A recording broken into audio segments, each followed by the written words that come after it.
ইতিমধ্যে অসমৰ মাননীয় মুখ্যমন্ত্ৰীয়ে দলংখন উদ্বোধন কৰি আহি য'ত সভাখন হ'ব ভুৱানঘাটত তালৈকে এয়া আহিছে আৰু ৰাইজৰ বিপুল হৰ্ষধ্বনিৰে তেখেতক আদৰণি জনাইছে। আজি এটা শুভ দিন হিচাপে পৰিগণিত হৈ থাকিব। 2025 বৰ্ষৰ 1 ফেব্ৰুৱাৰী দিনটো মৰিগাঁও জিলাবাসী ৰাইজৰ বাবে এটা বৰ স্মৰণীয় দিন হৈ থাকিব, কাৰণ আজিৰ এই দিনটোতেই অসমৰ সন্মানীয় মুখ্যমন্ত্ৰী ডক্টৰ হিমন্ত বিশ্ব শৰ্মাদেৱে জাগি ভকত গাঁৱৰ যিখন কলং নৈ দলং সেইখন ইতিমধ্যে উদ্বোধন কৰিলে। চাগে স্বৰ্গৰ ইন্দ্ৰ দেৱতাই ইমান সুখত থকা নাছিল। ৰাজ্যখন হেৰুৱা ভয় থাকে নহয়।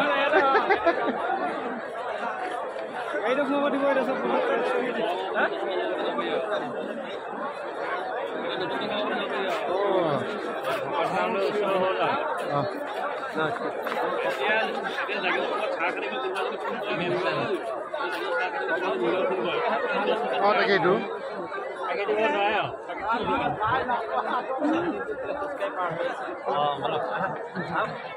নাই এইখিনিতে আমি জানো এগৰাকী সংগ্ৰামী নেতা, যিগৰাকী নেতাই কেইবা বছৰ ধৰি এই দলংখন হোৱাৰ ক্ষেত্ৰত সক্ৰিয় ভূমিকা লৈছিল। একদম ঠাউকতে লগ পাই ইমান ভাল লাগিছে। গতিকে জানিব মন হৈছে কি অনুভৱ হৈছে আজি? অতি ভাল লাগিছে। আজি মাননীয় মুখ্যমন্ত্ৰী মহোদয়ে আজি 1 ফেব্ৰুৱাৰী তাৰিখে আমাৰ যি জাগি ভকত গাঁও কপিলি দলঙৰ যি শুভ উদ্বোধন কৰিলে, তেখেতলৈ শুভেচ্ছা জনাইছোঁ, তেখেতৰ জন্মদিনৰ শুভেচ্ছা জনাইছোঁ আৰু ভাল লাগিছে। কিন্তু ৰাইজে জীয়া যাতনা এটা ভুগিলে। আজি প্ৰায় 1.5 দশক ধৰি 1962 চনতে এই দলংখন গেননেল ডাংকাৰ্লি বুলি এটা কোম্পেনীয়ে, বহুজাতিক কোম্পেনীয়ে প্ৰস্তুত কৰি উলিয়াইছিলে আৰু এই দলংখনৰ ম্যাদ আছিলে 50 বছৰ আৰু বহন ক্ষমতা আছিলে 30 টন। কিন্তু আজি 15টা বছৰেই এই দলংখনৰ ম্যাদ উকলি যোৱাৰ পিছতো এখন বৃদ্ধ দলঙৰ ওপৰেদি এতিয়াও যাতায়াত অব্যাহত ৰাখিছে। আজিৰ পৰা সেই জীয়া যাতনা বা যি এটা ভয়াৱহ পৰিস্থিতি আছিল, আজিৰ পৰা সেইটো অৱসান ঘটিল। তাৰ কাৰণে অসম চৰকাৰৰ মাননীয় মুখ্যমন্ত্ৰীৰ যি পদক্ষেপ, আমি পদক্ষেপক শলাগিছোঁ, ধন্যবাদ জ্ঞাপন কৰিছোঁ মৰিগাঁও ৰাইজ হিচাপে। কিন্তু যি 2011 চনতে এই দলংখনৰ আধাৰশিলা স্থাপন কৰিছিল স্পেচিয়েল এক্সিলাৰেটেড ৰুৰেল ডেভেলপমেণ্ট প্ৰগ্ৰাম বুলি এটা যি স্কিম আছিলে, নৰ্থ ইষ্ট পেকেজ ঘোষণা কৰিছিলে তৰুণ গগৈ দেৱৰ চৰকাৰৰ দিনত। আৰু সেইখিনি সময়ত গড়কাপ্তানি বিভাগৰ মন্ত্ৰী আছিলে আজিৰ বিজেপিৰ মন্ত্ৰী অজন্তা নেওগ বাইদেউ, আৰু সেইখিনি সময়তেই গড়কাপ্তানি বিভাগৰ সংসদীয় সচিব আছিলে আমাৰ বিবেকানন্দ দলৈদেৱ। সেই এটা শুভ মুহূৰ্তত 2011 চনত এই দলংখনৰ আধাৰশিলা স্থাপন কৰিছিল। কিন্তু যি বহুজাতিক কোম্পানী চিমপ্লেক্স নামৰ এটা বিজতৰীয়া কোম্পানীয়ে অসম আৰু অসমীয়া কপিলীপৰীয়া ৰাইজক উপহাস কৰি গ'ল আৰু তেওঁলোকে 9টা বছৰে 29 কোটি টকীয়া এই দলংখনত তেওঁলোকে 19 কোটি টকা সৰকাই লৈ যোৱাৰ পিছতো 15% কামেই সম্পূৰ্ণ কৰিব পৰা নাছিল।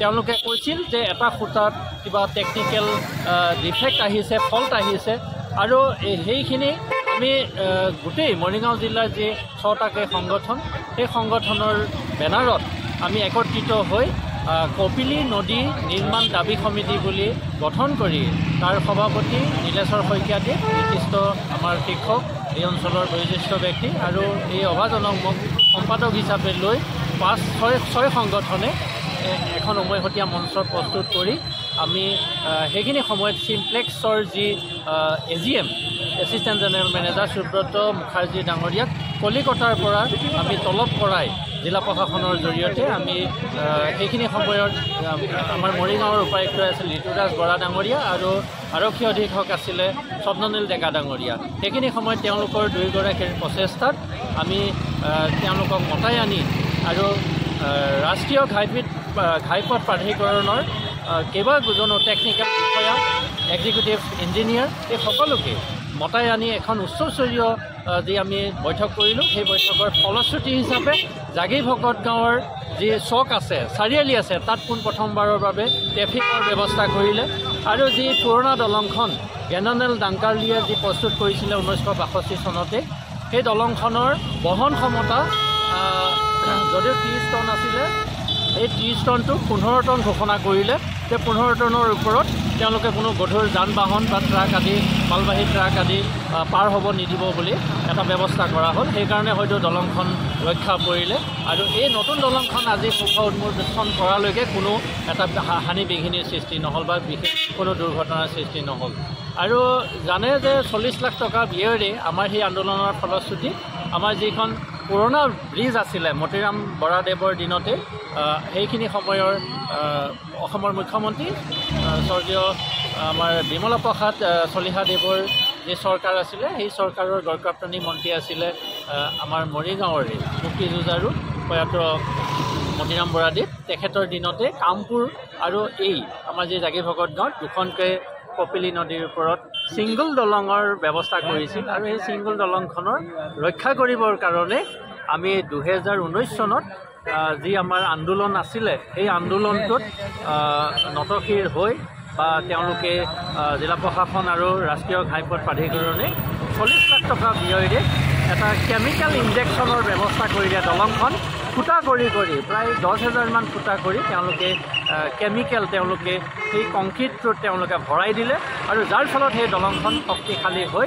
এই 5 বছৰ টিকি গ'ল। গতিকে এইখিনিয়ে কথা মনৰ অনুভৱ। আমি ধন্যবাদ জ্ঞাপন কৰিছোঁ মৰিগাঁও জিলাৰ আটাইকেইটা জাতীয় সংগঠনে ছাত্ৰ সংগঠনে একত্ৰিত হৈ কপিলী নদী নিৰ্মাণ দাবী সমিতি গঠন কৰি যি ঐক্যবদ্ধ আন্দোলন কৰিলে, সেই আন্দোলনৰ ফলশ্ৰুতিত আমাৰ জাগিৰোড সমষ্টিৰ বিধায়ক মহোদয় তথা অসমৰ জনপ্ৰিয় মন্ত্ৰী পীযুষ হাজৰিকাদেৱেও বিশেষ উদ্যোগ গ্ৰহণ কৰি আজিৰ এই পৰ্যায়লৈকে আহিছে। আজি এটা আনন্দৰ দিন, জাগি ভকত গাঁৱৰ ৰাইজৰ মাজত এটা হাঁহি বিৰিঙিছে আৰু সঁচাকৈ গমৰ যন্ত্ৰণা ভুগিলে ৰাইজে এই 10টা বছৰ। গতিকে আজি সেইফালে জগত ভাল আৰু সকলোকে শুভেচ্ছা জ্ঞাপন কৰিছোঁ। ঠিক আছে, ধন্যবাদ জ্ঞাপন কৰিছোঁ। আমি এতিয়া গোটেইকেইজনে দলঙলৈকে যাম এপাক। ইতিমধ্যে প্ৰশাসনে দলংখন খুলি দিলেই আৰু মুখ্যমন্ত্ৰীয়ে উন্মোচন কৰাৰ পিছত প্ৰশাসনে এই নতুন দলঙেৰে গাড়ী আৰু মানুহ যোৱাৰ ব্যৱস্থা কৰি দিলে। আমিও গৈ আছোঁ, এবাৰ চাই আহোঁ।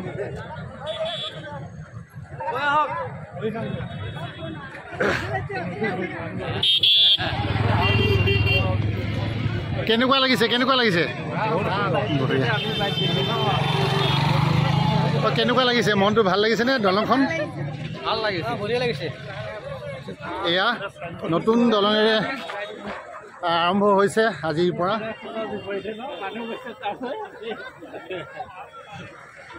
এটা উৎসৱমুখৰ পৰিৱেশ।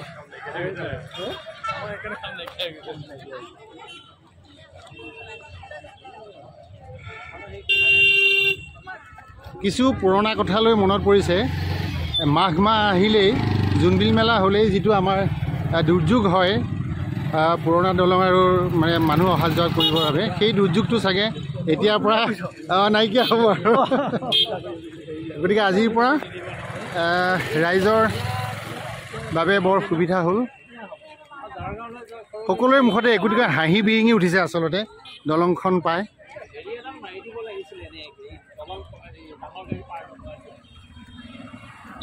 মই ভাবোঁ যিসকলে প্ৰথম এই দলংখনতে গাড়ী আৰু বাইক পাৰ কৰিছে তেওঁলোকে নিজেও নিজকে ভাগ্যৱান বুলি ভাবিব আজি।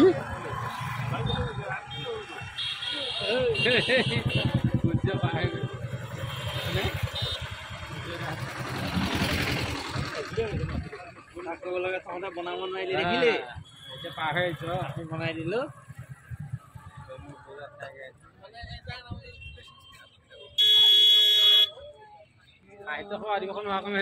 হয় মিটিং কৰি বেলেগ মিটিং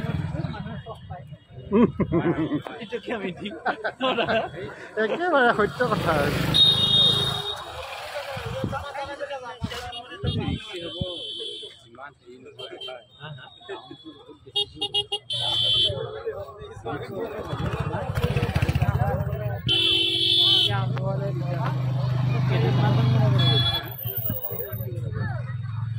মই আকৌ কওঁ আৰু এষাৰ কথা।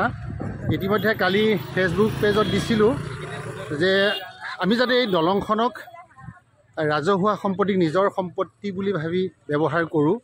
আৰু কিছু সদাশয় ব্যক্তিক মোৰ ফালৰ পৰা এটা অনুৰোধ যে ইমান সুন্দৰভাৱে ৰং বিৰং কৰি দলংখন উন্মোচন কৰিছে। আজি কোনো সদাশয় ব্যক্তিয়ে যাতে তামোল পাণ খাই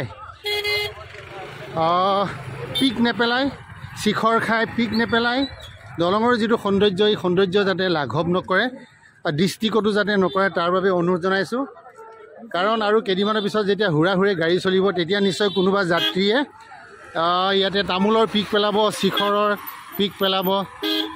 গতিকে আন এগৰাকী মই ভাতৃক লগ পাইছোঁ। আজি এই মুহূৰ্তত কেনেকুৱা অনুভৱ? এয়া সীতাজখলা দুগ্ধ উন্নয়নৰ মানে একেবাৰে সচিব প্ৰবন্ধক, তেওঁৰ জৰিয়তে গোটেই সীতাজখলা চলি থাকে। এই দলংখনৰ আজি উদ্বোধনৰ মুহূৰ্তত কেনেকুৱা অনুভৱ? ৬২ বছৰত চন ৬২ত আমিতো জন্ম হোৱা নাছিলোঁ, জন্ম হোৱাই নাই। গতিকে আজি সেইখন দলঙক এৰিবও মন যোৱা নাছিলে, কিন্তু এইখন দলঙেও নতুন এটা আমেজ দিছে। গতিকে দাদা মোতকৈ চাগে আপুনিহে বেছি মানে এটা হেৰি, কাৰণ এইখন দলঙেদি আমি 1975-76 চনৰ পৰা অহা যোৱা কৰিছোঁ। জাগি হায়াৰ ছেকেণ্ডেৰী পঢ়িব আহিছিলোঁ। তেতিয়াৰ দিনৰে আমাৰ মানে অনুভৱ আছে। পুৰণা দলংখন সেইখন আছে। তথাপিও সময়ৰ পৰিৱৰ্তনৰ লগতে সকলো পৰিৱৰ্তন। গতিকে তথাপি মনৰ ভাৱটো কেনেকুৱা এতিয়া? মনৰ ভাৱ মানে কি আৰু, ৰাইজৰ সুবিধাৰ্থে ইমান বঢ়িয়াকৈ সোনকালে কাম হৈছে ধন্যবাদজনক। কিন্তু দলংখন পাবলৈ ৰাইজে যথেষ্ট কষ্ট কৰিবলগীয়া হ'ল। দলংখন পাবৰ কাৰণে ৰাইজে আন্দোলন কৰিবলগীয়া হৈছে। বিভিন্ন মানে এইবিলাক আমি দেখিছোঁ, যিয়ে নহওক সেইবিলাক সকলো পাহৰি আজিৰ দিনটোত ৰাইজ সমাগম হৈছে। দুয়োফালৰ পৰা ৰাইজ বৈ আহিছে নৈৰ দৰে। আৰু কি ক'ম আৰু, ৰাংঢালী ছোৱালীজনীৰ মানে ৰূপ চাবৰ কাৰণে ৰাইজ গোটাইছে। আমি দেখিছোঁ এতিয়া দলঙৰ পুৰণা দলঙৰ পিনে মানুহে নোযোৱা হ'ল এতিয়া। তাৰ পৰাই অকণমান চালোঁ। ঠিক আছে, ঠিক আছে, ধন্যবাদ জ্ঞাপন কৰিম। ধন্যবাদ মাননীয় ভাল লাগিল। মুখ্যমন্ত্ৰী মহোদয়, ধন্যবাদ। যাবা তালৈ যোৱা নাই নেকি?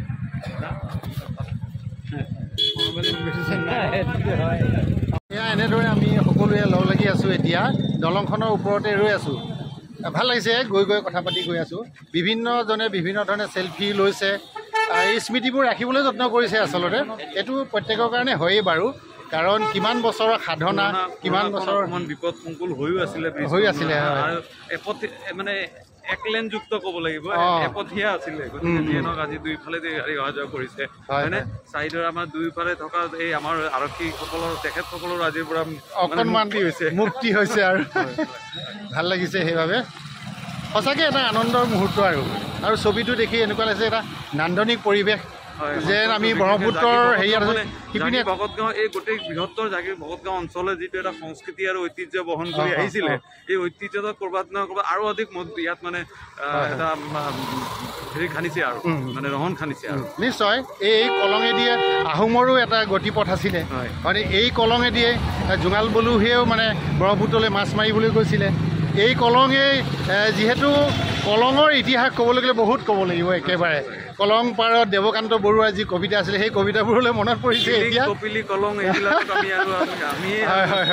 ঠিক আছে। আৰু ভূপেন হাজৰিকাৰ কথাটো ক'বই নালাগে, কপিলি কপিলি ৰাংঢালী ছোৱালী।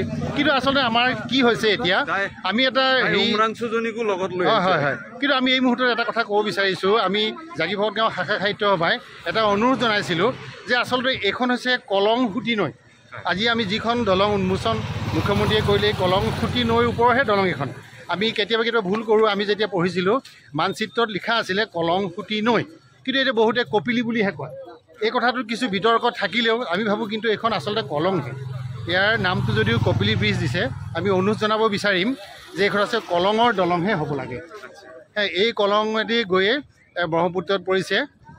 গতিকে এই কলংখনৰ বিষয়ে আমি এনেদৰে ক'লেহে ভাল লাগিব যে কলঙৰ ইতিহাসটো। গতিকে এই সীতাজখলা ফালৰ পৰা সেইফালে হাইস্কুল যেতিয়া পঢ়ি আছোঁ, তেতিয়া মানে তেতিয়া আহোঁতে এইখন ব্ৰিজ সেই চাইডত উঠি পেলাই চাইডত ৰৈ দিওঁ, তাৰপিছত গাড়ীখন পাৰ হয়। সেই তেনেকেই আহিছিলোঁ আৰু ফুটবল চুটবল সেইবিলাক খেলিবলৈ, ক্ৰিকেট এটা আজি মনত পৰিছে সেইবিলাক। বহুত ভাল লাগিছে সঁচাকৈ। যেন সিপিনে ব্ৰহ্মপুত্ৰৰ বালি যেন চাপৰি এনেকুৱা লাগিছে। আমি ব্ৰহ্মপুত্ৰৰ পাৰতে থকা যেন লাগিছে এতিয়া। হয়, বহুত ধুনীয়া সঁচাকৈ এটা সুন্দৰ দিন। আমি নতুন দলং পাৰ হৈ আহি আকৌ পুৰণা দলঙেদি যাবলৈ যত্ন কৰিম। এয়া হৈছে ভকতগাঁও চাৰিআলি, এইটো হ'ল নক্সা। প্ৰায় নক্সাটো অলপ বদলি গৈছে, তথাপিও ভাল লগা হৈছে। এইপিনে মৰিগাঁৱলৈ যায়।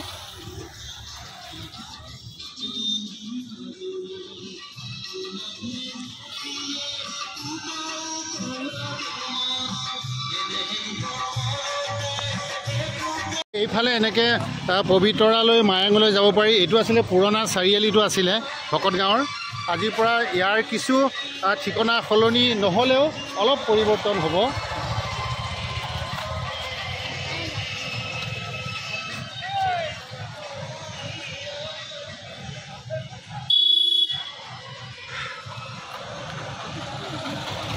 আমাৰ এষাৰ কথা আছে, অল্ড ইজ গ'ল্ড বুলি পেলাই। পুৰণা সদায় ধুনীয়া। পুৰণা বাটেও মানুহ আহিব লাগিবই, কাৰণ মায়ঙৰ পৰা অহা মানুহখিনি হয়তো এই পুৰণা দলংখনি দিয়ে যাব লাগিব। জাগিৰোডৰ পৰা মৰিগাঁৱলৈ অহাখিনি হয়তো নতুন দলঙেৰে যাব। এইটো প্ৰশাসনে কি ব্যৱস্থা লয় পৰৱৰ্তী সময়ত আমি জানিব পাৰিম। কিন্তু পুৰণাখনৰ স্মৃতিয়ে কিন্তু বহুতকে আমনি কৰি থাকিব। যদিও নতুনখন লাগে বুলি আমি সংগ্ৰাম কৰিছোঁ, তথাপি যেন পুৰণাখনে মানুহৰ মনত স্মৃতি ৰোমন্থন হ'ব। আৰু বিষাদ এৰি থৈ গৈছে। মাৰনাৱৰ পৰা যেনেদৰে দলংখন হৈছিল, মাৰনাৱতো কাৰোবাৰ বিষাদ আছিলে, ঠিক তেনেদৰে পুৰণা দলংখনতো এতিয়া নাপাহৰিবা। আমি দলংখনক এনেদৰে ক'ব লাগিব বোলে, হয়। গতিকে দলংখনে আমাক যেন নেৰে, আমিও দলংখনক এৰিব নালাগিব। জোনবিল মেলা আহিলে আকৌ সেই দৃশ্যবোৰলৈ মনত পৰিব।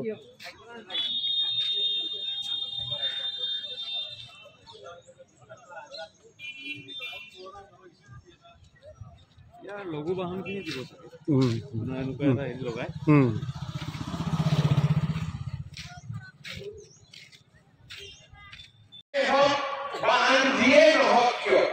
মোৰ উপজা দিনৰ দিনটোতে নামৰূপৰ ৰাইজৰ বাবে আৰু অসমৰ ৰাইজৰ বাবে এই সুখবৰ আহিলে মই পৰম পিতাক তাৰ বাবে ধন্যবাদ আৰু কৃতজ্ঞতা জ্ঞাপন কৰিছো।